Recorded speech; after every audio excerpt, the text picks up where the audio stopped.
You are listening to the Happiest Lives podcast with Jill Lillard, episode number 30. Welcome to the Happiest Lives podcast, where you'll learn to think better, feel better, and become the woman God says you already are. Here's your host, Jill Lillard. So you came back. Hello. I'm so glad you did. I truly appreciate all of my listeners, and you are one of them. So thank you so much for giving me your time each week. I consider it a privilege to be in your playlist. Today, let's hop right on into part 4 of the series, 5 Worthy Transformations. I wanted to discuss the 4th transformation that will unlock in April for those who join the Happiest Lives Academy. I have called it calm conversations. When we're able to have a calm conversation, we are opening up the door to deeper understanding. We're able to compromise and come together as a team in decision making. We're able to honor the other person. We're able to honor ourselves by showing up authentically. And yet, so often we come to a conversation, and because we are flooded with emotion, because we might feel hurt or worried or angry, when we turn toward the other person, instead of disconnecting, we increase the gulf of distance between us. Have you ever gone into a conversation and it's as though you are spewing all your words at the other person? Or maybe it's easier for you to identify as being the person who felt spewed at, that someone was talking at you. Maybe you felt criticism or judgment in their words. Maybe they were experiencing some emotion, but it felt like they were just vomiting that all over you. And so then your defenses may go up. When there is criticism or defensiveness, then we might tend to shut down and quit trying to talk. We get discouraged and feel like it's better to deal with things on our own. And as this pattern repeats itself, contempt may set in, be a dislike for the other person, a discouragement in the capability of being able to connect or see things eye to eye. When we're able to have calm conversations, we have gone through a process of working through our own emotion. When we're comfortable with our own emotion, we're going to be more comfortable with someone else's emotion. And that's why in month 2 of the Academy, we go through the transformation of leveraging your emotions. These skill sets build on one another. The skill set we learn in month 1 of organizing your mind from the inside out is going to be helpful to you as well as you try to understand emotion that you're feeling, and you are able to articulate more what you're needing, wanting, what you're feeling, and then you're willing to feel. This is going to help you have better conversations, to have calm conversations. When we can have calm conversations, we are going to reduce misunderstanding and unnecessary conflicts, and we can strengthen emotional connection. So just because a conversation is difficult doesn't mean that's a bad thing. A lot of times those hard conversations, which really is just a thought, they can deepen our intimacy when we're able to be vulnerable with one another and create space for the other person to share and to show up authentically as well. And we can foster trust and empathy with one another. The more self-aware you are, the more you are aware of what's going on with you emotionally and what's going on in your mind, the better you're going to be able to identify your own triggers and be able to hit pause and take ownership for your part in the conversation. The more you'll be able to recognize the impact of your words, your tone, and the more you will be able to stay grounded and composed during discussions as you connect authentically from a calm place. So we want to be able to create that calm that's going to help you show up in a conversation the way that you want to, that's going to create a result that you were hoping for. So we may have conversations for different reasons. There's different types of conversations. I think a big conversation, a frequent conversation, a helpful conversation is one of deepening understanding. Now, I say that's a frequent conversation, but I think those are the kind of conversations we should be having frequently. But a lot of times, maybe we're doing the opposite of that. We're not deepening understanding. We may be striving to be understood, and then we leave the conversation not feeling understood, but we're not necessarily maybe trying to understand where the other person is coming from. So I would encourage you to foster conversations, to invite more conversations that welcome a deeper understanding of one another. And this is where I have taught you all the talk table. We've talked about that in other podcasts. If you're a coaching client of mine, if you've worked with me as a couple, I offer you the tool, the talk table, which is a space to put your thoughts and feelings, for the other person to put their thoughts and feelings. And that table has room for all of them.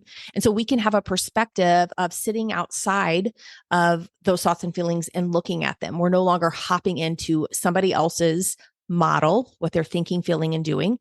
We're able to view that as their model, and we're able to have our own model, which this separation actually creates space for more connection. So another type of conversation that we can have is maybe one where we're going to make a request. There's something that we're hoping for, something we desire, something we want. Maybe there are some expectations that we've had, and we want to have a conversation, maybe making a request of the other person. Now, a lot of times these conversations look more like demands, that we're demanding somebody show up in a certain way. And that way of approaching your desires and wants usually just breeds more disconnect, because nobody likes to be demanded of. Nobody likes to be told what to do. And either someone will comply, but that doesn't necessarily make them feel more connected to you, or they will resist you. So they won't comply. And then you're feeling frustrated, maybe not feeling heard.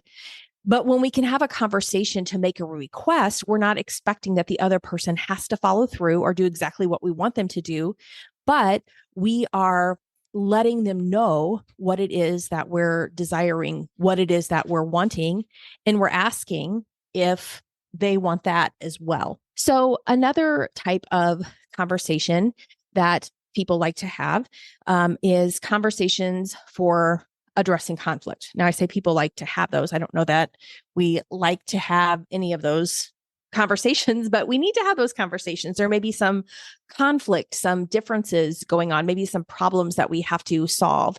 And so when you have those conversations, you can focus on the issue at hand rather than making it into a personal attack.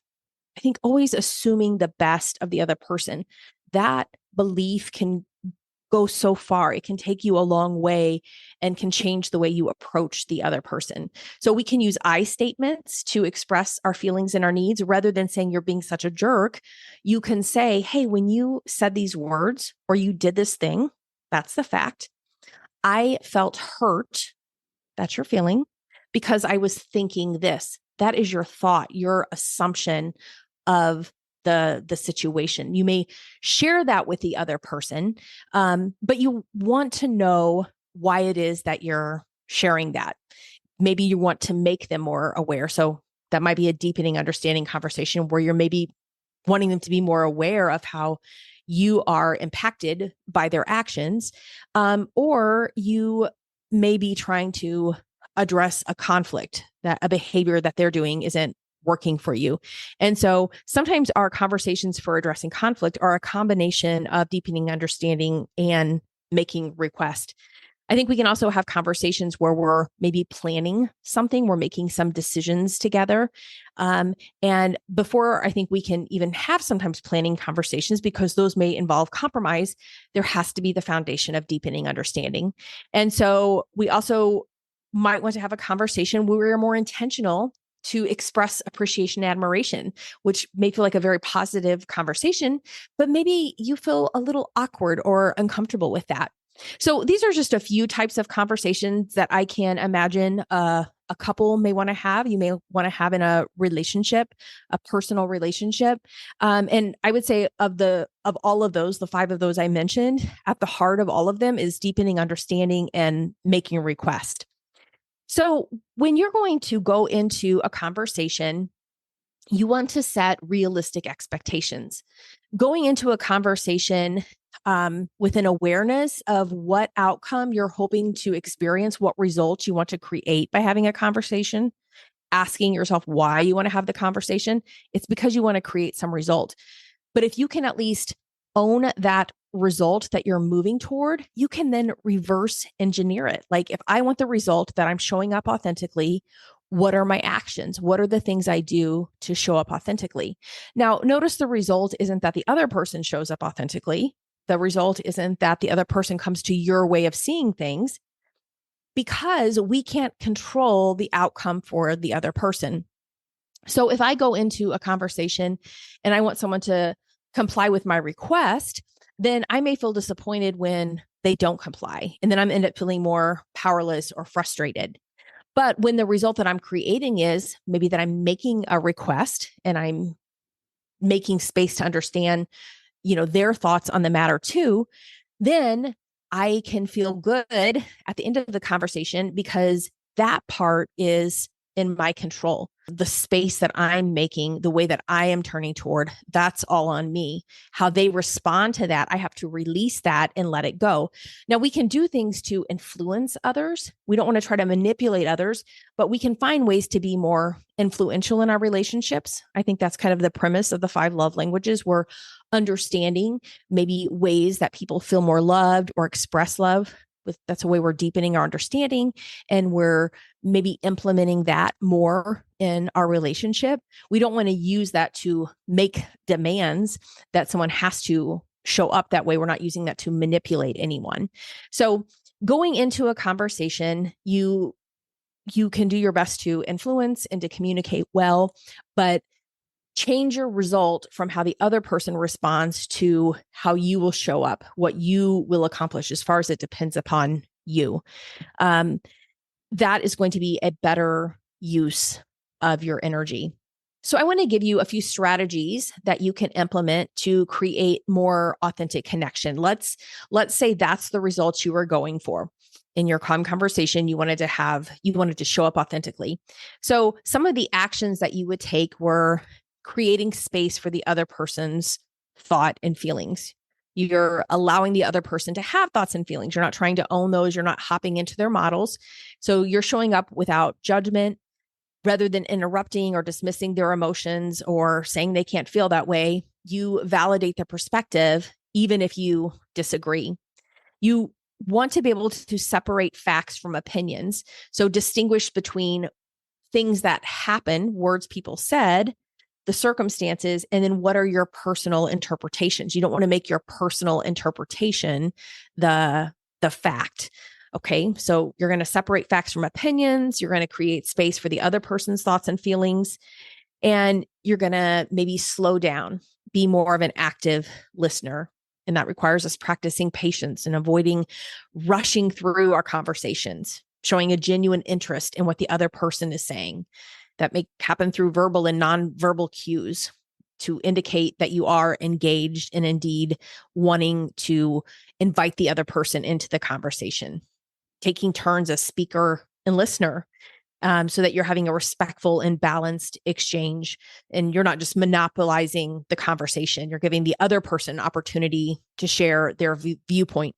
These may be ways that you can create space for authentic connection. Those would be the actions. When you have those actions, you then want to ask, if we're reverse engineering, if we're kind of doing that model backwards, is how would I have to feel?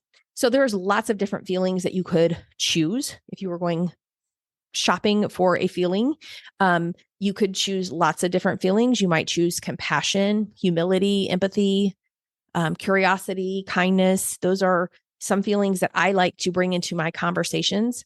In this case, let's say calm, since we're calling these calm conversations.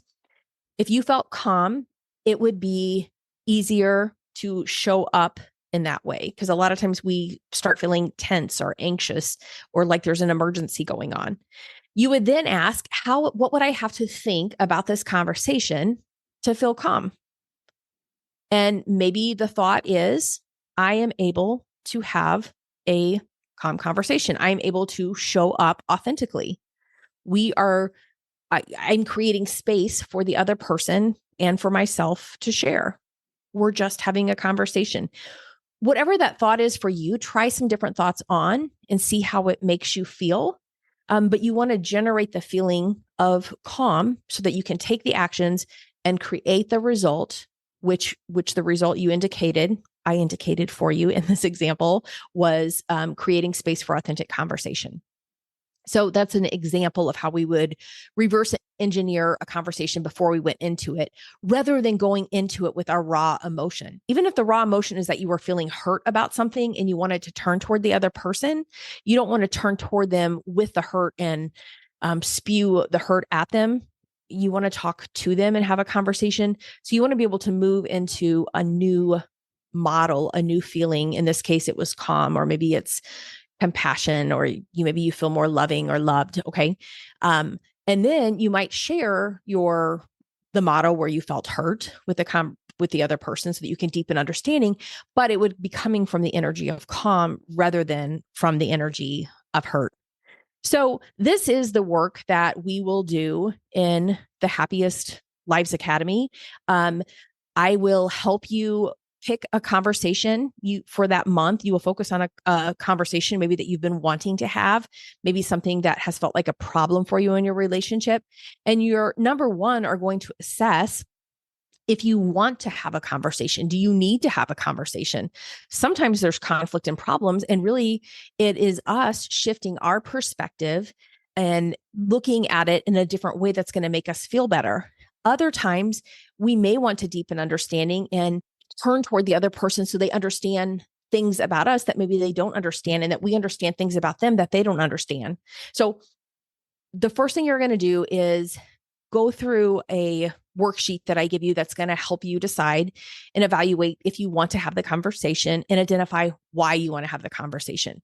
You'll then identify what result you would like to create by having the conversation. What is the outcome that you're hoping for? And then we'll go through the process of creating that intentional model to have the conversation. I'll give you some skills for maybe rehearsing it, for being able to recognize when different emotions come up for you. And once again, this is where the work that we've done in month 1 and month 2 are going to be helpful, so that you can pause your emotions when you need to, that you're prepared to take a time out in that conversation if you need to, because that's how we have calm conversations. We're staying connected to our feelings and being able to implement a flood plan if we become emotionally flooded. Okay. And so this is work that you commit to for the long game. We don't just hear a lesson, say check, and then we have it all in play.